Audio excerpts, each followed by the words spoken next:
Olá, o Amigo Animal está começando e hoje a gente está aqui em Mongaguá, no Parque Turístico Ecológico.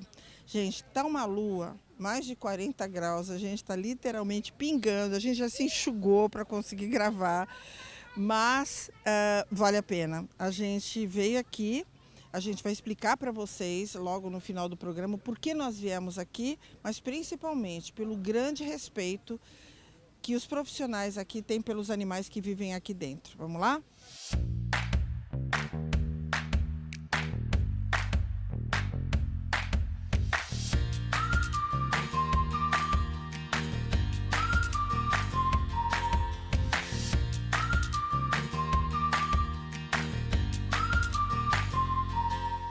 Aqui é o Serpentário, né? E você estava me contando que tem um casal ali especial. Aqui é o serpentário, só frisando que também, assim como os outros animais, as serpentes também são todas de apreensão, são todos animais que a Polícia Ambiental apreende, gente que cria irregular, gente Não é tentando nada que você vender. comprou para trazer para cá, né? Não existe, nenhum zoológico mantém animais também que pega da natureza, isso não existe mais também, faz muitos anos. São todos animais de apreensão, inclusive as peçonhentas, por incrível que pareça, tem gente para tudo. As cascavéis que a gente tem aqui, um cara criava na casa dele, a Polícia Ambiental pegou e não tinha documento, tinha nada, óbvio, né? Porque é proibido ter serpentes peçonhentas em casa. Trouxe para cá, e a gente já tinha uma fêmea, juntou esses dois animais.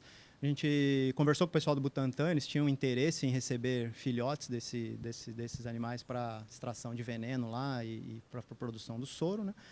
As cascavéis reproduziram há 2 anos atrás, deram 5 filhotes. A gente mandou 4 lá para. São vivíparos. São animais que são vivíparos, isso que é legal, porque eles Não botam não ovos. botam ovos, né? As pessoas acham que as serpentes só botam ovos, mas tem algumas espécies que não. Por exemplo, jararaca não bota ovo, cascavel não bota ovo, as jiboias também não botam ovos.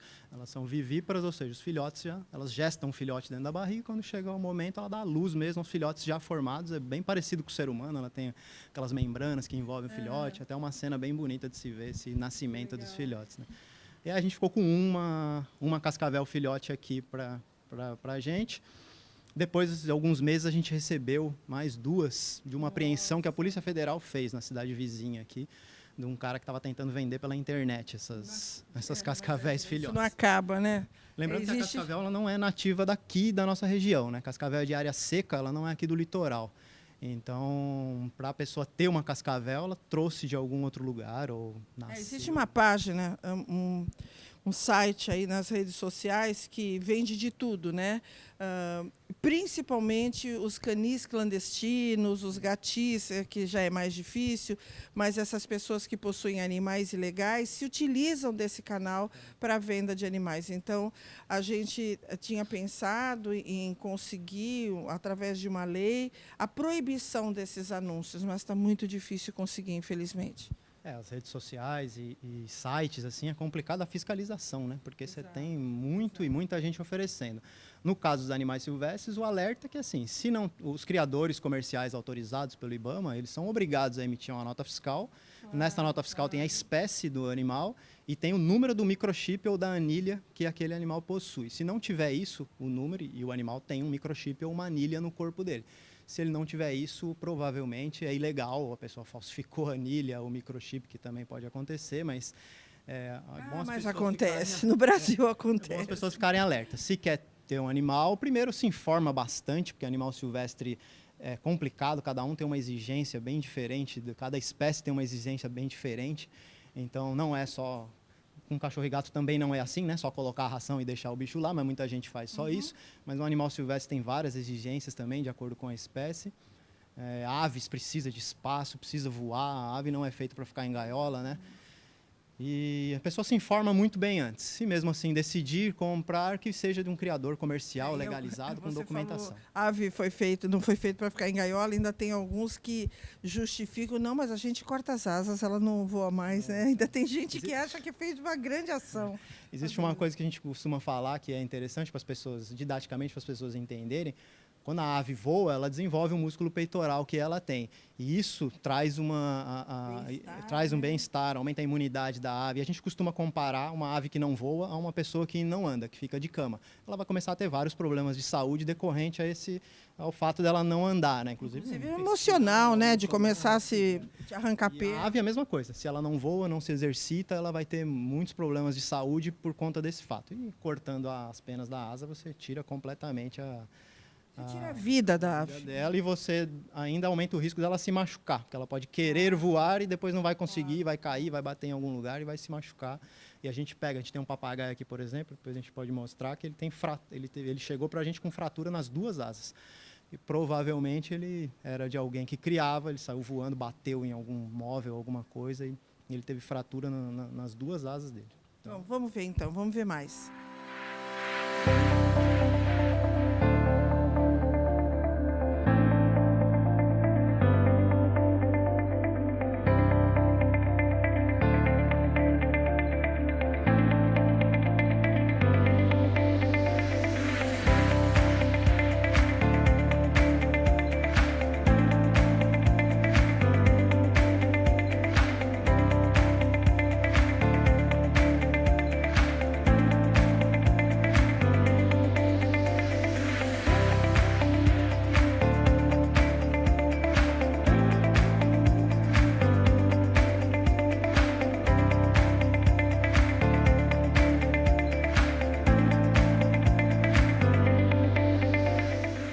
Apesar de nós estarmos num parque, é óbvio que o Daniel, como biólogo e médico veterinário, ele é absolutamente contra animal em cativeiro, né?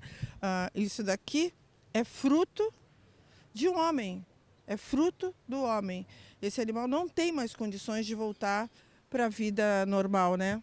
Exatamente. Os zoológicos são esse caso dos animais que não podem mais voltar para a natureza. Essa é a missão de todos os zoológicos, né? Muita gente ainda acha que a gente pega o animal e prende, mas não é essa a finalidade dos zoológicos, há muitos e muitos anos já. Então são animais, igual o caso desse papagaio aqui, que é o que a gente chama ele carinhosamente de bexiguinha, e animais que veio de tráfico, de venda ilegal, e são animais que passam por uma avaliação. E se tem condições de voltar para a natureza, se ele é nativo do local que você está também, ele volta para a natureza. Se não tem condições, vai ficar em cativeiro sobre os cuidados. No caso desse, o que aconteceu? Então, no caso desse, ele foi uma apreensão da polícia e ele veio para cá. A gente reparou que ele não conseguia abrir as asas e ele não se limpava. As penas deles eram bem feias, inclusive, e ele não batia a asa, não conseguia voar. Aí a gente fez um exame de raio-x para saber, dava para você sentir que, segurando ele, sentindo os ossos, dava para sentir que alguma coisa estava errada nos ossos da asa dele. A gente fez um raio-x, deu para ver que ele tinha fratura nos dois húmeros, dos dois ossos das duas asas estava fraturada. E uma fratura já consolidada, era uma fratura antiga, não era uma fratura nova.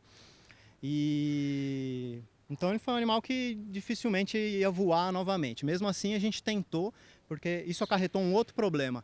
Esses ossos das asas são o que a gente chama de ossos pneumáticos, né? Passa ar dentro desse osso. Como fraturou, o ar começou a escapar. E aí por isso que a gente chama ele de bexiguinha, na verdade, porque o ar escapa, dá para perceber que a barriga e o peito dele é grande assim, porque na verdade tem ar ali no peito dele e na barriga. Então o ar escapa do osso e fica no subcutâneo dele, embaixo da pele. A gente tentou fazer uma cirurgia para corrigir esse escape de ar. A gente conseguiu, por uma certa forma, teve sucesso, porque a gente tinha que esvaziar ele a cada 20 dias, 15 dias, tinha que pegar e drenar esse ar. Hoje a gente faz isso a cada 2 meses, mais ou menos. Então diminuiu bastante o escape de ar, mas não conseguimos corrigir 100% o problema. Mas ele tem uma qualidade de vida muito melhor, porque esse ar dificulta a respiração quando ele está cheio de ar, né? Ele fica com uma dificuldade maior de respirar. Quando você esvazia, você percebe que ele começa a cantar, ele começa a ficar muito mais feliz, porque então isso que está acontecendo aqui é porque a gente está gravando, porque os visitantes em si eles não têm contato com os animais, né? Ele fica aqui dentro do viveiro, o pessoal pode ver ele, mas uma certa distância. O visitante não tem esse contato de pegar, não, até porque isso significa respeito também, né?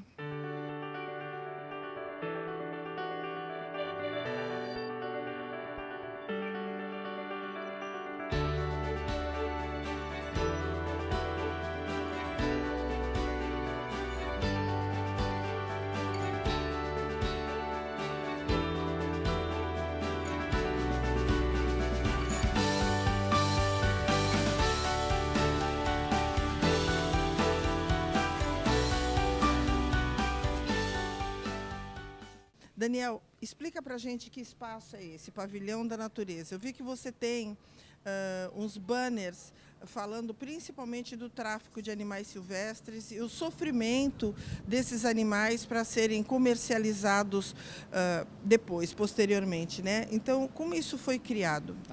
A gente procurou ter um espaço que falasse de diversos temas ambientais, mas a gente focou no tráfico aqui, porque é o que a gente mais trabalha.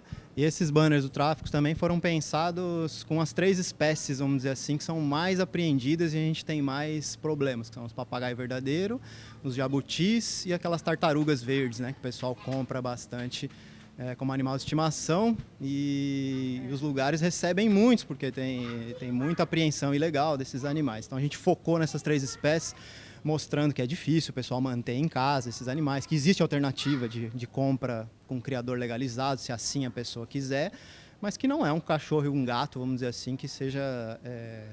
Então, não um cachorro e gato seja fácil de criar, mas esses papagaios, esses animais têm uma necessidade diferenciada. Na verdade, o lugar deles é na natureza, né? Porque quem tem asa tem que voar, simples assim. Né? Infelizmente, a gente acaba recebendo muitos desses animais, a Polícia Ambiental apreende bastante. Às vezes são animais que dá para soltar, às vezes são animais que já viveram tanto tempo em cativeiro, ou tem algum problema físico ou psicológico, alguma coisa comportamental, e aí você não consegue soltar mais, ele vai ficar em cativeiro a vida toda, né? Você tem esse chão com os modelos de pegadas, né, que é uma coisa muito legal, muito interessante para as crianças, né, conhecerem o espaço que cada ser desses pode ocupar no meio ambiente. Né? Exatamente. E a gente teve a preocupação de também fazer em escala, né, essas pegadas, e aí as crianças, a gente vê que elas ficam comparando, né, a mão delas com as pegadas, e aí ela pode conhecer e pode até, eventualmente, estar na mata, reconhecer alguma pegada dessa, saber quais animais vivem aqui. Né? Uma coisa muito legal, que a Mari até que chamou a atenção e comentou, é que eles têm montinhos de areia de todas as praias aqui da Baixada, se não todas, a maioria. E a gente vê que a praia do Canal 6 de Santos, a areia é mais escura, até, segundo a observação da Mari, que por ser mais perto do porto, né? Então, que ela é mais suja. Mais perto da saída do rio também, né? Que tem mais sedimentos que o rio traz, e ali a areia fica mais escura, né? E praias que bate mais onda ou menos onda, você percebe a diferença da granulometria dessas areias. Então, é uma coisa que a gente não presta atenção no nosso dia a dia, mas que exatamente, parece que é tudo igual, ou então a gente fala, olha, a praia tal, a areia é linda, não é areia linda, a areia é mais pura, areia, né?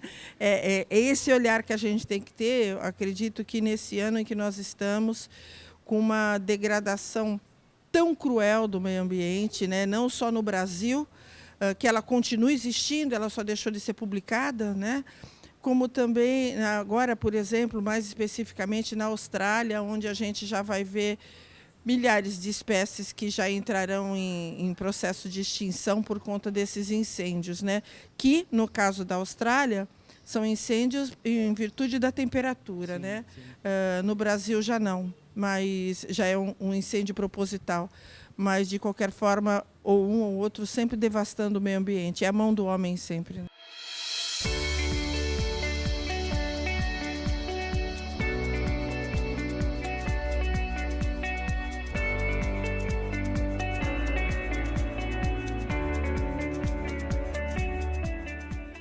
Vamos para o intervalo e a gente já volta já já.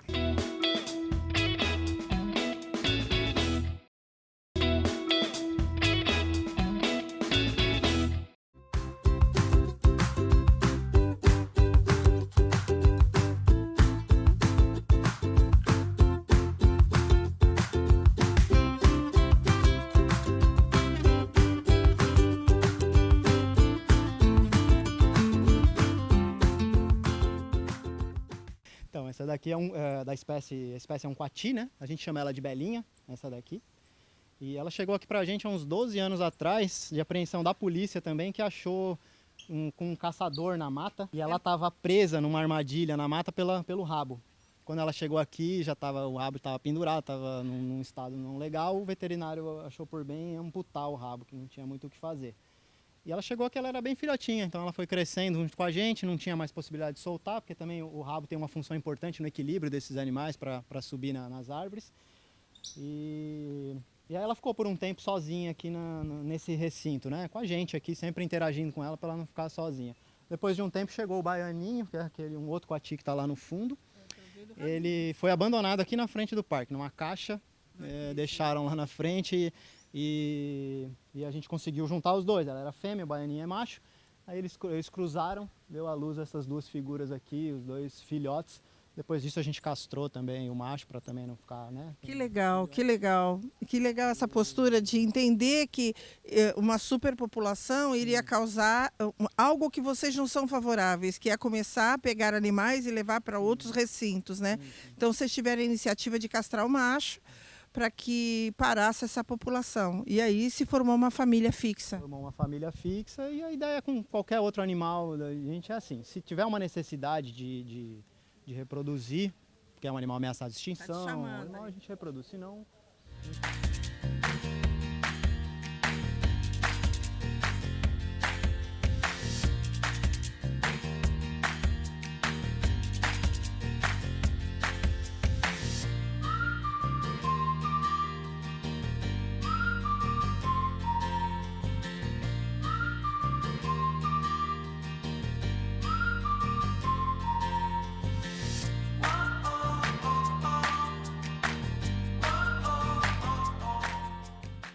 Aqui é a Ilha dos Saguis, né? Quantos saguis você tem? Atualmente a gente tem aqui na ilha 4, né, saguis, eles formam uma família aqui também.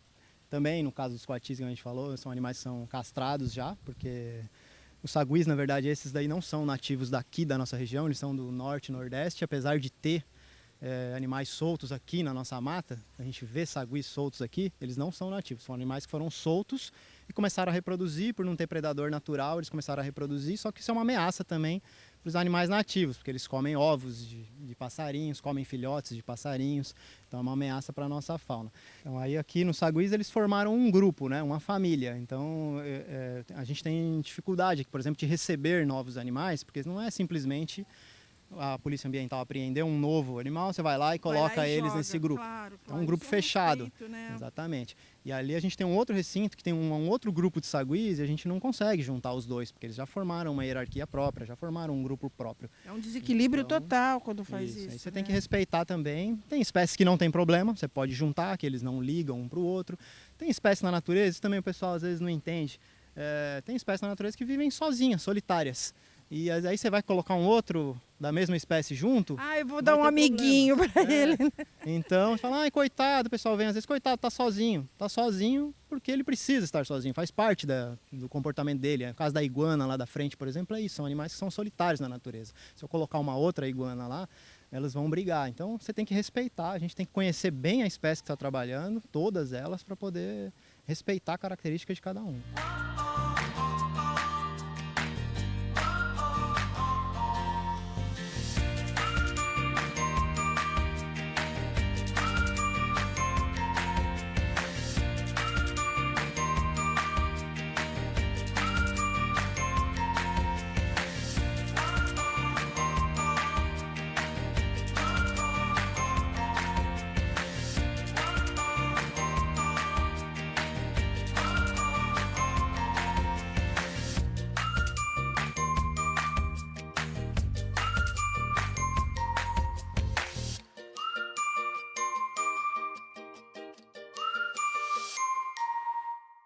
Essa área que a gente tem aqui, lateral, era uma área que não tinha aqui no parque, na verdade era um antigo camping municipal, era uma outra proposta, e a gente conseguiu anexar, que é da prefeitura também, essa área a gente conseguiu anexar ao parque para expansão.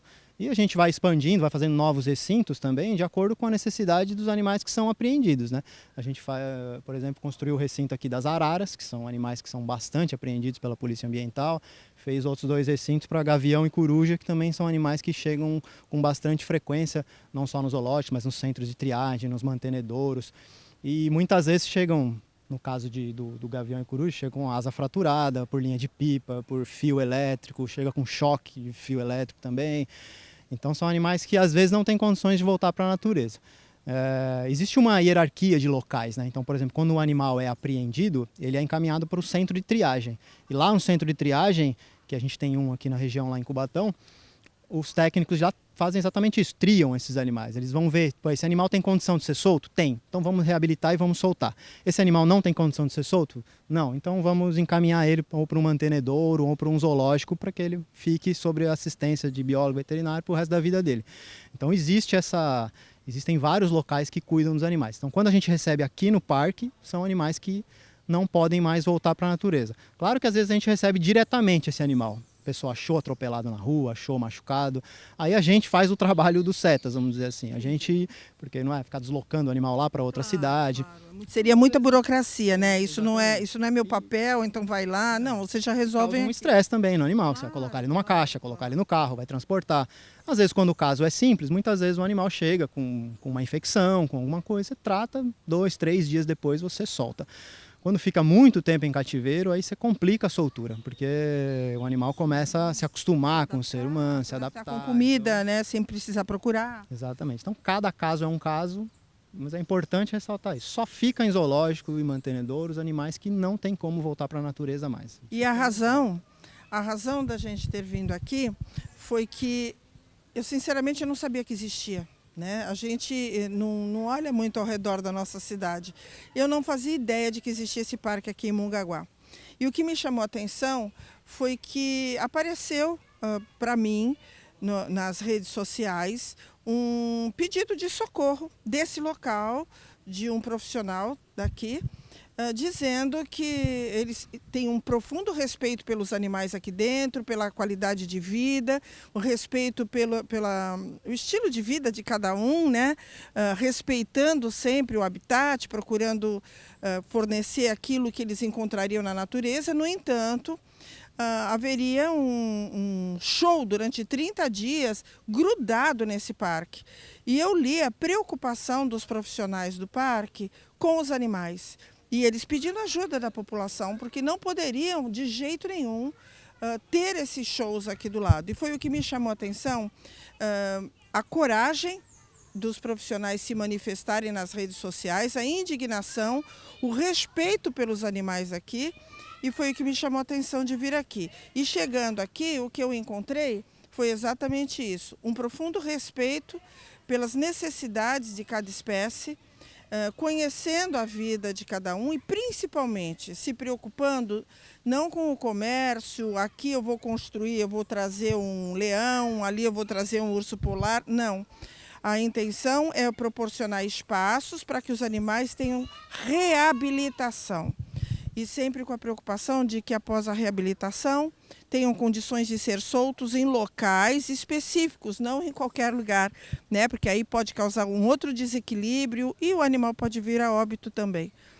Mas eu quero deixar aqui meu agradecimento, Daniel, você, profundo respeito pelo teu conhecimento, pelo teu trabalho e o que você precisar da gente para divulgação aqui do programa Amigo Animal, a gente está sempre de portas abertas à disposição. Quando você tiver novidades, por favor, nos avise, que a gente vai voltar aqui. Você quer falar alguma coisa? Não, só agradecer também. É importante para a gente divulgar esse trabalho, não só o nosso trabalho individual, mas o trabalho de todos os zoológicos do Brasil, que são instituições que atualmente sofrem um certo ataque, né, nas redes sociais, a gente vê, mas é importante as pessoas conhecerem a real função de parques zoológicos, qual que é o objetivo deles. E é importante a gente estar divulgando isso o máximo possível, né? Eu que agradeço a presença. E o respeito está aí, né? O Daniel é um biólogo veterinário que tem uma confiança nos zoológicos, em parques fechados. Eu tenho muita resistência e confesso a vocês que tenho, principalmente nos parques e zoológicos do Brasil, né? Que eu ainda entendo que estão muito aquém daquilo que poderiam fazer pelos animais. Haja vista aí algumas recuperações de chimpanzés, de elefantes, enfim. Mas eu acredito que a gente está caminhando sim para uma melhoria, viu, Daniel?